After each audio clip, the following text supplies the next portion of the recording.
Hello అండి, welcome to Jatin vlogs. పకోడియా అసలు ఎవ్వరికి రాదు అంటారా? ఒకసారి ఈ స్టైల్లో కూడా చూసేయండి. ఉల్లిపాయలు శుభ్రంగా కట్ చేసేయండి, ఓ పక్కన పెట్టేసుకోండి. తర్వాత అల్లం, పచ్చిమిర్చి ఇవి కూడా శుభ్రంగా కట్ చేసుకుని పక్కన పెట్టేసుకోండి. ఇప్పుడు చిటికెలో పకోడీలు వేసేద్దాం. చూసేయండి, ఆనియన్స్ ఒక గిన్నెలోకి వేసుకోండి.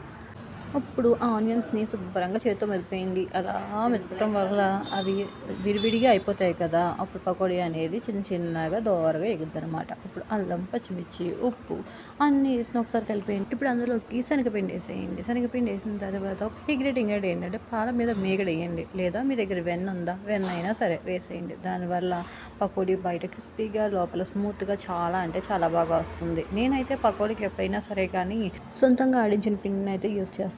అంటే శనగపప్పు తెచ్చుకొని దాన్ని మిల్లికి ఆడించడానికి తీసుకుని వెళ్ళి ఆడించేసి తీసుకొస్తారు కదా. సో అదన్నమాట. టేస్ట్ వైజ్ మాత్రం చాలా అంటే చాలా బాగుంటుంది. ఒకసారి డిఫరెంట్గా ఇలా కూడా ట్రై చేసి చూడండి. ఇప్పుడు టైం టేకింగ్ ప్రాసెస్ అనే చెప్పుకోవచ్చు, బట్ ఏంటంటే టైం తీసుకుంటేనే కదా టేస్టీగా తినగలము. సో అదన్నమాట మ్యాటర్.